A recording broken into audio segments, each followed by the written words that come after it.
First part में हम लोग ये सब पढ़ चुके थे लोग, इलेक्ट्रॉन प्रोटॉन के बारे में, क्या क्या होता है, अणु, परमाणु, यौगिक, कंपाउंड, इससे हम लोग पढ़ चुके हैं लोग। ठीक है, आज हम लोग पढ़ेंगे रासायनिक संयोग के नियम। ठीक है, law of chemical combination. Okay, तो देखिए लॉ ऑफ जो है ना कॉम्बिनेशन, इसके बारे में हम देखते हैं लोग। तो अगर देखा जाए तो रासायनिक संयोग के नियम का प्रतिपादन एंटोनी एल लेबोजियस और जोसेफ एल प्राउस्ट ने दी। ठीक है, समझ में याद रहेगा आप लोग को रासायनिक संयोग के नियम ने क्या, तो एंटोनियो एल लेबोजियस, जोसेफ एवं प्राउस्ट, इन्होंने दिया था। तो रासायनिक संयोग का नियम बाबू होता है दो प्रकार के। रासायनिक संयोजन के दो मुख्य नियम होते हैं। पहला द्रव्यमान संरक्षण का नियम, ठीक है, law of conservation of mass. तो द्रव्यमान संरक्षण का नियम देखिए बच्चा क्या बोलता है कि अगर, आइए पहले पढ़ा देते हैं उसके बाद आप लोग को समझा देंगे। इस नियम के अनुसार किसी रासायनिक अभिक्रिया में द्रव्यमान का सूजन नहीं होता है और ना ही विनाश होता है। मतलब कि कहने का मतलब है कि अगर आप कोई प्रोडक्ट बना रहे हो, ठीक, कोई प्रोडक्ट बना रहे हो, जैसे मान लो मिक्सी में 2 केजी चना डाले हो, ठीक, और 1 केजी मान लो कि आप चावल डाल दिए हो, तो इसका पूरा प्रोडक्ट जानते हो कितना होगा, तो 2 केजी 1 केजी 3 केजी। ठीक है बच्चा मेरे, तो यही होता है द्रव्यमान संरक्षण का नियम। ना ही इसमें कमी होगा और ना ही इसमें कोई प्रोडक्ट ज्यादा होगा। जितना प्रोडक्ट आप डालोगे उतना का क्या होगा, तो आप लोग का वस्तु प्राप्त होगा। उदाहरण के लिए यदि अभिकारकों के रूप में 2 ग्राम हाइड्रोजन और 16 ग्राम ऑक्सीजन का उपयोग किया जाए तो उत्पादन में कुल 90 ग्राम जल प्राप्त होगा। मतलब 2 ग्राम हाइड्रोजन, H से डिनोट, ठीक है, और 16 ग्राम ऑक्सीजन, तो आपका टोटल प्रोडक्ट कितना होगा, 16 दू 18 ग्राम H2O। ठीक है, कोई दिक्कत नहीं ना। ऑक्सीजन उपयोग किया जाए तो उत्पादन के रूप में 18 ग्राम जल प्राप्त होगा। इसका अर्थ यह है कि अभिक्रिया के दौरान अभिकारकों का कुल द्रव्यमान घटता नहीं है और उत्पादन के द्रव्यमान के साथ बराबर होता है। ठीक है, आपको समझ में आया होगा कि अगर आप कोई भी चीज, नया चीज बनाते हो, जैसे कि आटा चक्की में गेहूं पीसने वाले मशीन में आप अगर 20 केजी गेहूं डालते हो ना बाबू, तो वो पीस कर आपको 20 केजी के 20 केजी क्या देगा, तो आटा दे देगा। ठीक, उसमें कमी बढ़ंती या घटंती नहीं होगा। समझ में आया, तो ये तो समझ में आया होगा। अब आते हैं लोग बाबू law of the constant proportional, निश्चित अनुपात का नियम। तो बच्चा मैंने निश्चित अनुपात का नियम जानते हैं क्या कहता है, कि पृथ्वी पे कोई भी चीज, जैसा पानी है ना, तो हाइड्रोजन और ऑक्सीजन का एक निश्चित अनुपात में मिलकर बना है। और वो पानी आपका नाली का पानी हो, चाहे गंगा जी का पानी हो, चाहे समुद्र का पानी हो, कहीं का भी पानी हो, उसका निश्चित अनुपात का एक नियम ही होगा। ठीक है, उसमें परमाणुओं का संख्या होगा जो हमेशा निश्चित होगा, तभी पानी बना है। ठीक है बच्चा लोग, वही चीज को यहाँ पे समझिए क्या कह रहा है। इस नियम के अनुसार किसी भी यौगिक में तत्व सदैव एक निश्चित द्रव्यमान अनुपात में मौजूद रहते हैं। उदाहरण के तौर पे पृथ्वी के जल के नमूने में हाइड्रोजन और ऑक्सीजन, जानते हो लोग ना बाबू, हाइड्रोजन और ऑक्सीजन के मिलन से पानी का निर्माण हुआ है। तो वो पानी चाहे अमेरिका का हो, चाहे भारत का हो, चाहे जापान का हो, चाहे चीन का हो, वो हाइड्रोजन और ऑक्सीजन के मिल के ही बना है और उसका अनुपात भी सेम ही मिला होगा। ठीक है, वही है, हाइड्रोजन और ऑक्सीजन के मिलन से क्या बनता है, जल। तो देखिए हाइड्रोजन और ऑक्सीजन का द्रव्यमान अनुपात, हाइड्रोजन का 1 ऑक्सीजन का 8 पाया गया है। यदि चांद पे भी जल का नमूना मिले ना बाबू, हम लोग चांद पे पानी ढूंढ रहे हैं लोग, अगर चांद पे भी पानी मिलेगा ना, तो उसका भी अनुपात 1:8 ही होगा, तभी पानी का निर्माण होगा, अदरवाइज नहीं होगा। यदि चांद पर भी जल का नमूना मिले तो वह यौगिक जल है तो भी हाइड्रोजन और ऑक्सीजन के उसी अनुपात 1:8 में ही होगा। इसी को बोलते हैं law of the constant proportional. ठीक है बाबू, समझ में आया?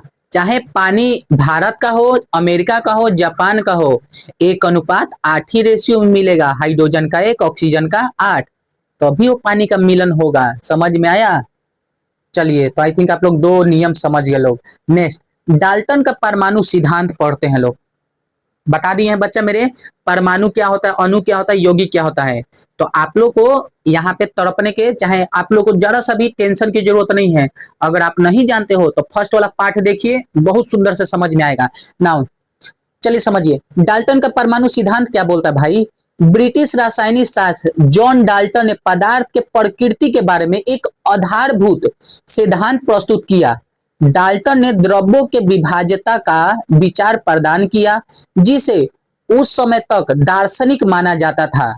ग्रीक दार्शनिक के द्वारा द्रव्यों के सूक्ष्मतम अविभाज्य कण, जिसे परमाणु नाम दिया गया था, उसे डाल्टन ने भी परमाणु नाम दिया। डाल्टन का यह सिद्धांत रासायनिक संयोग के नियम पर आधारित था। ठीक है, मतलब पुराने समय में जो ब्रिटिश दार्शनिक रसायन शास्त्री जॉन डाल्टन थे, तो उन्होंने बोला ना बाबू कि जो परमाणु है ना, परमाणु, अब इसको मैं छेड़छाड़ नहीं कर सकता, ये अविभाज्य है, इसे मैं तोड़ नहीं सकता। बट बच्चा मेरे, आप लोग मेरा फर्स्ट पार्ट देखे होंगे, तो आप बोल सकते हो कि सर परमाणु को तो मैं फाड़ चीर सकता हूँ, परमाणु के अंदर तो मैं अच्छा से देख सकता हूँ ना, जिसमें इलेक्ट्रॉन प्रोटॉन न्यूट्रॉन निकलेगा, फिर इलेक्ट्रॉन प्रोटॉन के अंदर भी टकराएगा तो मिलेगा। ठीक है, पॉजिटिव न्यूट्रॉन मिलेगा, सम न्यूट्रॉन मिलेगा, पाई न्यूट्रॉन मिलेगा, ठीक, न्यूक्लियस मिलेगा, बहुत सारा चीज मिलेगा। इलेक्ट्रॉन प्रोटॉन तो उसी में मिलता है। तो आप बता सकते हो ना कि सर परमाणु को तो हम फाड़ चीर सकते हैं लोग। अब आइए नेक्स्ट क्या, तो डाल्टन के परमाणु सिद्धांत के अनुसार सभी द्रव चाहे तत्व यौगिक या मिश्रण हो, सूक्ष्म कणों से बने होते हैं, जिन्हें परमाणु कहते हैं। ये बात तो इन्होंने बहुत प्यार से बोला है, अच्छा बात बोला है भैया मेरे, कि कोई भी द्रव हो, चाहे तत्व हो, चाहे यौगिक हो या मिश्रण हो, सूक्ष्म कणों से मिलकर बना है, एकदम बिल्कुल सूक्ष्म कणों से मिलकर बना है, जिन्हें हम परमाणु बोलते हैं। तो ये बात तो भाई जी ने बिल्कुल अच्छा कहा था। ठीक, इसमें कोई दो राय नहीं था, कोई गलती नहीं था। अब आइए, डाल्टन के परमाणु सिद्धांत थोड़ा बहुत सुंदर से प्यारा से देख लेते हैं लोग। ठीक है, हम एकदम समय, आइए देखिए डाल्टन के परमाणु सिद्धांत क्या बोलता है। डाल्टन के परमाणु सिद्धांत देखिए बच्चा मेरे, डाल्टन ने सन 1803 में परमाणु सिद्धांत दिया। इसके मुख्य बिंदु निम्नलिखित थे। ठीक है, क्या क्या था बाबू, देखिए। हाँ, परमाणु सिद्धांत के मुख्य बिंदु, पदार्थ सूक्ष्म कणों से मिलकर बने होते हैं, जिन्हें परमाणु कहते हैं। यह बात इनका सही था। एक ही तत्व के सभी परमाणु आकार, द्रव्यमान तथा गुणों में समान होते हैं। ये बात उस समय अच्छा लग रहा था, लेकिन आज अच्छा नहीं है। एक ही तत्व के सभी परमाणु का आकार, द्रव्यमान तथा गुण अलग अलग होते हैं। यहाँ तक कि एक ही अणु के जो परमाणु होता है, कभी कभी अलग भी हो सकता है लोग। ठीक है, तो ये वाला उन्होंने बात गलत कहा था, लेकिन बाबू रिसोर्सेस ना होने की वजह से उस समय हम लोग इनको सही माना था। ठीक है, भिन्न भिन्न परमाणु, भिन्न भिन्न तत्वों का परमाणु भिन्न भिन्न होता है, अलग अलग होता है। ओके, थर्ड पॉइंट देखिए, विभिन्न तत्वों के परमाणु का आकार, द्रव्यमान तथा गुण भिन्न होते हैं। ऐसी बात, यह भिन्न का बात कुछ हद तक ये बात सही था, लेकिन गलत था। विभिन्न तत्वों के परमाणु आकार और द्रव्यमान तथा गुण में भिन्न होती है।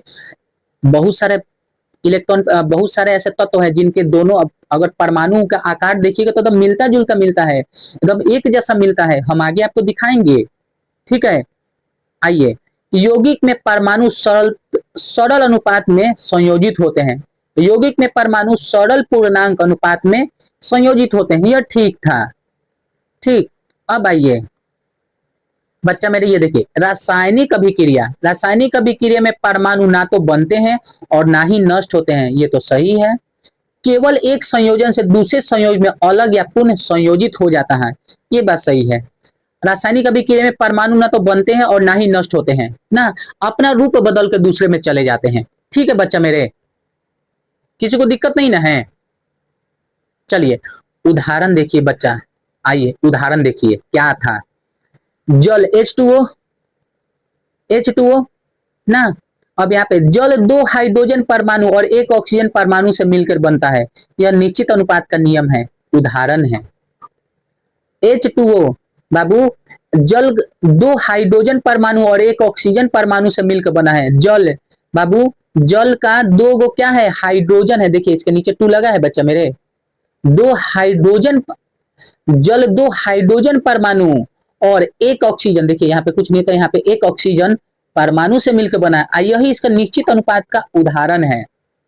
ओके, कार्बन डाइऑक्साइड के बारे में देखिए, CO2, कार्बन डाइऑक्साइड एक कार्बन परमाणु और दो ऑक्सीजन परमाणु से मिलकर बना है, आपके समक्ष दिख रहा है, कार्बन का एक, ऑक्सीजन O का 2, परमाणु सरल पूर्णांक अनुपात में संयोजित है। थोड़ा सा देखो बच्चा मेरे, समझिए, मजा आएगा।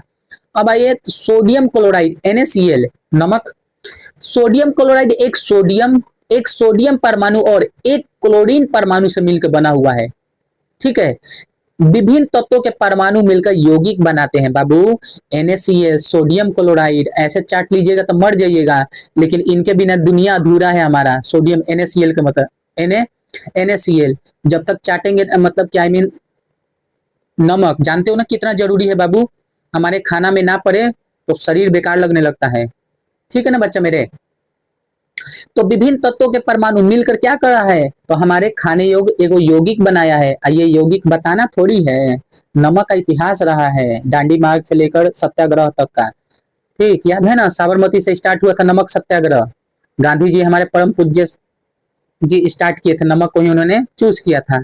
तो आपको भारत में राष्ट्रवाद आप लोग को 10वीं में पढ़ना, हमारे जाइए प्लेलिस्ट में, वहां पे जाकर देखिएगा ना, तो नमक आंदोलन के बारे में आपको बिल्कुल प्यारा सा, सुंदर से, बउआ जैसा दुलार प्यार से समझाया गया है, मजा आएगा। आइए नोट नोट देखिए बाबू, आधुनिक रसायन विज्ञान में कुछ बिंदु अपडेट किए गए हैं। उदाहरण के लिए परमाणु वास्तव में विभाज्य होते हैं, बच्चा मेरे बताया ना, परमाणु विभाज्य होते हैं, प्रोटॉन, न्यूट्रॉन, इलेक्ट्रॉन, काट कूट के दिया। और फिर किसी तत्व के सभी परमाणु का द्रव्यमान बिल्कुल समान नहीं होते, हम बताएं ना, ठीक है, आइसोटोप होते हैं। पर डाल्टन का सिद्धांत ऐतिहासिक रूप से रासायनिक नियमों को समझाने में बहुत महत्व था। अब समझिए, जिसको कपड़ा पहनने का ढंग नहीं था, वो व्यक्ति कपड़ा पहनाने की एक बुद्धि डाल दिया हमारे अंदर, उस समय वो बेस्ट थे, चाहे कि दिमाग दे दिए थे आदमियों को सोचने के लिए। ठीक है, तभी ना हम लोग आगे चल के इलेक्ट्रॉन, प्रोटॉन, न्यूट्रॉन का खोज किए। ठीक, लेकिन अपने समय में वो हीरो थे, लेकिन जैसे जैसे रिसोर्सेज बढ़ते चला गया, टेक्निकल बढ़ता चला गया, मशीनें आने लगी, तो हम उसको आराम से जूम कर करके देखने लगे। चलिए तत्वों के नाम और उसके प्रतीक UPSC नेम देखते हैं, सरल रूप में देखते हैं बच्चा मेरे, क्या क्या आप लोग तो ये स्टार हो लोग इस चीज में। तत्वों के प्रति सिंबल्स आमतौर पर उनके अंग्रेजी के नाम के पहले अक्षर या दो अक्षरों से बनते हैं। ठीक है, कोई भी नाम, जैसे हाइड्रोजन H है, एल्युमिनियम, ठीक है, जानते हो, चाहे क्लोरीन, चाहे जिंक, इसेट्रा। अब देखिए हाइड्रोजन का क्या है बाबू, हाइड्रोजन का पहला नाम H, कार्बन C, एल्युमिनियम दो नाम से बना है Al, magnesium Mg, chlorine Cl, zinc Zn। समझ में आए बच्चा मेरे, लेकिन कुछ कुछ नाम ऐसा भी है जिनका पहले खोजा गया था। ठीक, लेकिन उनका अक्षर पहले से प्रयोग किया जा चुका था, इसीलिए हम लोग उनका लैटिन नाम से प्रयोग करने लगे। जैसे फेरर, जैसे क्या कहा जाता है, Fe, सोना, 26 नंबर पे है लोहा का। ठीक है, तो आइए उसका नाम देखिए। हाँ, कुछ प्रतीक लैटिन नाम पर भी आधारित होते हैं, जैसे सोना के लिए Au, चांदी के लिए Ag। इसलिए हर प्रतीक अंग्रेजी नाम से ही मिलकर नहीं बनते हैं, कुछ कुछ उनका लैटिन नाम से भी प्रतीक को माना जाता है। ठीक, अब आइए कुछ तत्व और उनके उदाहरण, उनके चिन्ह आपको खाली देख लेना है। ठीक, मैं इसमें कुछ बोलूंगा नहीं, कंठ दर्द कर रहा है। Aluminium Al, copper Cu, argon Ar, chlorine F, ठीक है, फ्लोरीन F, बेरेडियम Ba, सोना Au, देखते रहिए। हाँ, boron B, hydrogen H, calcium Ca, iodine I, ठीक 53 होता है, कार्बन 6 होता है ना C, लोहा आयरन 26, ठीक, क्लोरीन Cl, सीसा लेड Pb। चलिए परमाणु द्रव्यमान अब देखते हैं लोग। ये वाला जानते हो क्यों? कि भाई मेरे, मुझे आप लोग पे विश्वास है, आस्था है कि आप लोग को ये याद होगा, एल्युमिनियम का Al से बोलते हैं, कॉपर को Cu से बोलते हैं, आर्गन का Ar से नाम है, आर्गन 18, फ्लोरीन F, याद है आप लोग को। इसी कारण देख रहे हैं तत्व का नाम प्रतीत चिन्ह, तत्व का नाम प्रतीत चिन्ह, ओके, इसी कारण थोड़ा सा हटा दिए। आइए परमाणु द्रव्यमान का एटॉमिक मास, परमाणु द्रव्यमान, आइए देखते हैं लोग। डाल्टन के परमाणु सिद्धांत की उपलब्धियां क्या क्या थी, कि भाई जी ने क्या क्या ऐसा नया नया बात बोल दिए थे। पहले टाइम देख लूं कितना हुआ है ना, चलिए 5 मिनट और मजा आ जाए। देख बच्चा मेरे, डाल्टन के परमाणु सिद्धांत की सबसे महत्वपूर्ण उपलब्धियां परमाणु का द्रव्यमान, एटॉमिक मास की अवधारणा प्रस्तुत करना था। उनके अनुसार प्रत्येक तत्व के परमाणुओं का एक निश्चित एवं विशिष्ट द्रव्यमान होते हैं। ये बात तो सही है, ठीक है। डाल्टन के परमाणु सिद्धांत की उपलब्धियां क्या बोला था कि भैया परमाणु द्रव्यमान की अवधारणा प्रस्तुत करता, उनके अनुसार प्रत्येक तत्व के परमाणुओं का एक निश्चित एवं विशिष्ट द्रव्यमान होता है। जैसे हाइड्रोजन तत्व है ना बाबू, इसका एक निश्चित एवं विशिष्ट द्रव्यमान होगा। क्लोरीन, कार्बन, ठीक है, Fe, ठीक, समझ में आया। लोहा, इनका एक निश्चित द्रव्यमान और आकार होगा, विशिष्ट द्रव्यमान होगा। कोई दिक्कत? ये सब क्या है? तो तत्व है। चलिए अगला देखिए, डाल्टन का दूसरा बात क्या था, बस यही पढ़ेंगे आज तक। आज देखिए डाल्टन के सिद्धांत के स्थिर अनुपात के नियम, देखिए क्या कहता है। देखिए स्थिर अनुपात के नियम की सफलता व्याख्या करता है। इस सिद्धांत से प्रेरित होकर वैज्ञानिकों को विभिन्न तत्वों के परमाणु द्रव्यमान का निर्धारण करने में का प्रयास किया गया। दूसरा बात, किसी एक परमाणु का वास्तविक द्रव्यमान ज्ञात करना अत्यंत कठिन था, इसलिए रासायनिक संयोग के नियम तथा विभिन्न यौगिकों के अध्ययन के आधार पर तत्वों का सापेक्ष परमाणु द्रव्यमान निर्धारित किया गया। मतलब कहने का मतलब कि देखिए बच्चा मेरे, ये वाला बात सुनो, ये बात सुनो, मतलब ना हर एक चीज के परमाणु द्रव्यमान अलग अलग लिखना ना, किसी चीज से आप कंपेयर करोगे ना, मैं बोलूं कि बाबू मैं गोरा, मेरा वजन है, मेरा वजन इतना है, तो मैं किसी चीज का सापेक्ष करूंगा ना कि उससे मेरा वजन ज्यादा है चाहे कम है, तो जितने भी तत्व थे ना बाबू, तो उसको हम लोग क्या, तो कार्बन के परमाणु से क्या करने लगे, तो रिलेट करने लगे, संबंध जोड़ दिए कि कार्बन से परमाणु से ज्यादा है कि कम है, द्रव्यमान से, कार्बन के द्रव्यमान से क्या है तो अधिक है उसका मास या कम है, समझे। तो आइए डाल्टन के पर, ये वाला समझ में आया होगा पॉइंट। मतलब किसी से मान लो कि मुझे अपना कंपेयर किसी से करना है, तो मैं बोलूंगा ना कि भैया मैं अपने फुआ के लड़का से मेरा वजन ज्यादा है चाहे मेरा वजन कम है, तो वैसी तत्वों का भी ये काम किया गया है। कार्बन को उठाया गया और कार्बन से ही कंपेयर किया गया बाकी तत्वों का, ठीक है। उसी से हम देखे जाने लगे कि कार्बन से किसका द्रव्यमान ज्यादा है चाहे किसका द्रव्यमान कम है। चलिए डाल्टन के परमाणु सिद्धांत ने आधुनिक रासायनिक विज्ञान की नींव रखा तथा परमाणुओं, आइए देखिए यहां पर, कार्बन 12 समस्थानी के एक परमाणु के द्रव्यमान के, अब आइए यहीं से खेल स्टार्ट, द्रव्यमान के 1/12 भाग, हेलो, कार्बन के बाबू 1/12 भाग को परमाणु द्रव्यमान की मानक इकाई माना गया जाता है। इसी मानक के आधार पर अन्य तत्वों के परमाणुओं का द्रव्यमान की तुलना की जाती है। कार्बन 12 के देखा जाता है कि बाबू कार्बन के 1/12 भाग से किसी तत्व का द्रव्यमान ज्यादा है कि कम है। समझ में आया? यहाँ पे देखिए परिभाषा, हम हर एक चीज लिख दिए हैं जो बच्चा मेरे पढ़ के भी समझ सकता है लोग, ठीक है। किसी को सुनने में दिक्कत हो तो पढ़ के भी समझ सकता है, लेकिन पढ़ेगा तो मजा आएगा। हाँ क्लास 9th ही नहीं, आपको भैया आगे भी काम आएगा ये सब्जेक्ट। हम 9th को दिमाग में रख के नहीं बनाते, हम सोचते हैं 10वीं वाला भी पढ़ सकते हैं। नॉलेज बहुत जरूरी है, नॉलेज के तौर पे आप पढ़ना लो। चलिए किसी तत्व के परमाणु के औसत द्रव्यमान तथा कार्बन 12 परमाणु के द्रव्यमान के 1/12 भाग के अनुपात को उसका सापेक्ष परमाणु द्रव्यमान कहते हैं। इस मापन में प्रयुक्त इकाई को परमाणु द्रव्यमान इकाई यू कहा जाता है।